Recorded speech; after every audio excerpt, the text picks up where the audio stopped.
রাত 12টা, বাইরে ঠান্ডা বাতাস আর আমার মাথার ভিতর একটাই চিন্তা, গরম গরম আম্মুর হাতের খিচুড়ি খাওয়া।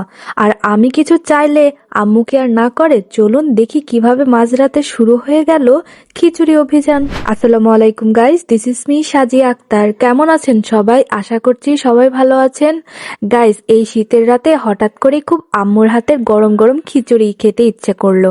আমি তো একবার বললাম, আম্মু কোনো প্রশ্ন ছাড়াই বলে দিল, আচ্ছা ঠিক আছে রান্না করি। এই হচ্ছে মায়ের ভালোবাসা রে ভাই। তারপর শুরু হলো খিচুড়ি রান্নার পুরো আয়োজন। আম্মু প্রথমে চাল নিল, এরপর নিল 2 রকমের ডাল। গাইস, এই শীতের রাতে পানি যে কি পরিমাণ ঠান্ডা কি বলবো। হাত দিলে মনে হয় বরফে হাত ঢুকাইছি। কিন্তু আমাদের মায়েরা আমাদের খুশির জন্য সব সহ্য করতে রাজি। চাল আর ডাল ভালো করে ধুয়ে নেওয়ার পর একে একে নিল পেঁয়াজ, মরিচ, লাল টমেটো আর সব রকমের বাটা মশলা। এরপর লবণ আর সরিষার তেল দিয়ে সবকিছু হাতে মাখিয়ে নিল।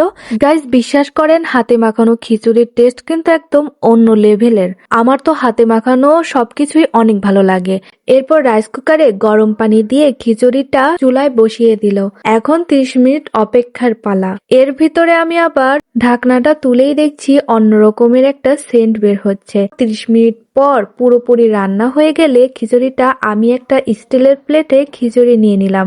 গাইস, আমার এই প্লেটে খেতে বেশ ভালো লাগে। বাসায় কিন্তু ভালো প্লেট থাকলেও এই প্লেটে খেতে আমার খুব শান্তি লাগে। তারপর একটা চামচ নিয়ে খাওয়া শুরু করে দিলাম গরম গরম খিচুড়ি।